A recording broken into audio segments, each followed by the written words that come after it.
Welcome back to my kitchen. This week we are making vegan lentil loaf, which, as you might guess, is basically a vegan take on meatloaf. Instead of meat, we're using lentils, mushrooms, and walnuts for a bunch of texture and plant-based fiber and protein. If you're new here, welcome. I'm Cassidy. I share easy vegetarian recipe videos every single week. Hit subscribe and you will never miss a new video. Now, the first thing we need to do to make this lentil loaf is cook our lentils, of course. I'm using brown lentils and we're going to cook them in vegetable broth for extra flavor. Add 1.5 cups of rinsed dry brown lentils to a sauce pot. Add 4.5 cups of vegetable broth or water. I'm actually using a mixture of both right now. Turn the heat up to high and then we'll bring it up to a boil, and once it's boiling, reduce it to a simmer and we'll cover it and cook it for about 15 to 20 minutes. Once those lentils are tender, go ahead and drain off all of the extra water or broth. We'll be using a food processor a lot in this recipe. So we'll start by adding in 4 ounces of white mushrooms. I'm adding in half of a large white onion. This comes out to about a cup. I roughly chopped it, and we'll just process this until it's mostly broken down. You don't want it entirely pureed. You want it to be 1/4 inch pieces. Once you have that, we'll head over to the stove and start sauteing it. Heat a skillet over medium-high heat and add in a drizzle of olive oil. Once that's hot, go ahead and add in that mushroom and onion mixture. Sprinkle on about 1/2 teaspoon of salt. We're going to cook this for about 6 to 8 minutes. We're also adding in 1/2 cup of raw walnuts. And we'll pulse these until they are mostly broken down. You want them to be a really ground consistency.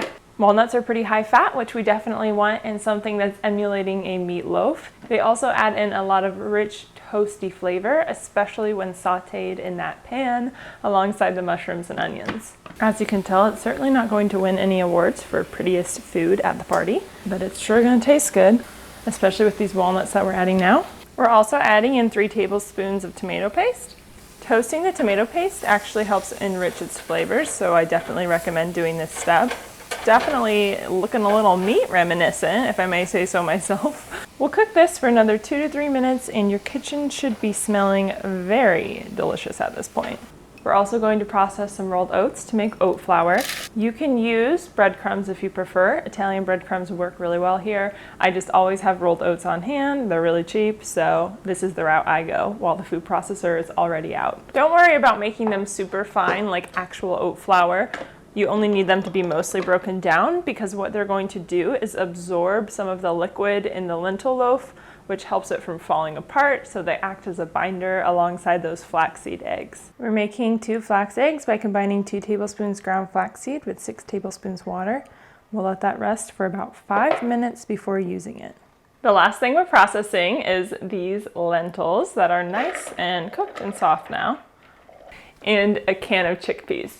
Chickpeas have a really firm texture, and I think it's nice to have more than just one texture in this loaf. So that's why we're adding those in. We're just going to pulse this. You do not want to puree the lentils, so you actually could do this with a fork by hand if you prefer. So you see how those lentils are mostly broken down? I'd say it's about 50% of them are.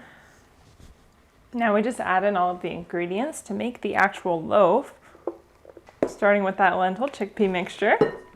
2 teaspoons of soy sauce, 2 teaspoons of Worcestershire sauce, vegan, of course, and that means it's made without anchovies. Most store brands are actually vegan. 1 tablespoon brown sugar, 1 tablespoon nutritional yeast, 1 teaspoon red pepper flakes for a little bit of a kick, 1/2 teaspoon of black pepper, 1/2 teaspoon of chili powder, and 1/2 teaspoon of smoked paprika, 1 teaspoon of oregano, that oat flour from earlier, the 2 flax eggs, and that meaty, flavorful mushroom mixture. Now we just mix it all together. And let's be honest, it's gonna be easiest if you use your hands.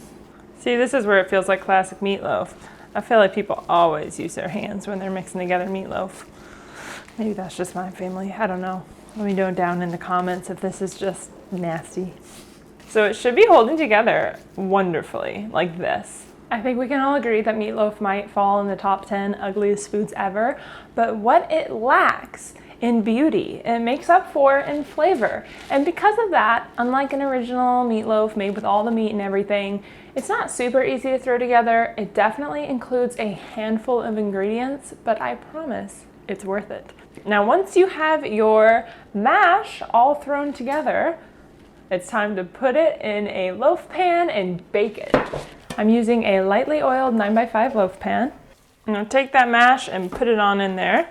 I like to shape it into a bit of a loaf, and I will be honest with you, we are going to be shaping it again once we take it out of the oven, so don't worry too much about it looking perfect. We're gonna throw this in the oven at 350 for about 45 to 50 minutes. When it's ready, it should have a golden top, and you can put a knife straight in the center and it will come out clean. The final step while that loaf is baking is to make the glaze, and we are going full on traditional meatloaf glaze here. We are using half a cup of ketchup with a quarter cup of light brown sugar, going to add in 2 tablespoons of apple cider vinegar for a little bit of tang. And this is my little thing I do that most meatloaf recipes don't do. I like to add in a tablespoon of spicy brown mustard. This just adds a little bit of depth and a little bit of something different. We're also adding in half a teaspoon of garlic powder and half a teaspoon of onion powder. Then just whisk it all together until it is nice and smooth. You'll want to scrape around the edges just to make sure it's gonna pop right out of the pan. And, oh, there you go. Like, this loaf is fine, but I like to just come in and do this. Boop, and make it a little more traditional shape. And now just brush that glaze on for the classic meatloaf sheen.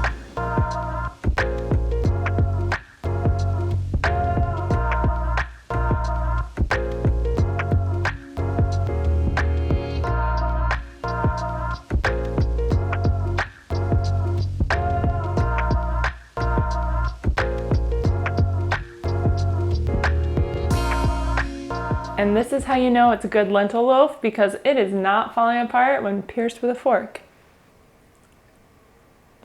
And because it tastes amazing. The sweetness from the sauce is so good. Maybe that's something I didn't appreciate as a kid, because I did not like meatloaf or the sauce on meatloaf at all. But something about this is so tasty. Let me know if you get a chance to try this recipe down below in the comments. Please leave a like if you like this video. That's how I know to make more recipes and more videos like this. I do share new videos every week. They're always vegetarian, sometimes vegan, always easy to make. They do sometimes include more ingredients than others, but I hope you hit subscribe so you can catch those new videos every single week. Until then, I will see you next Wednesday.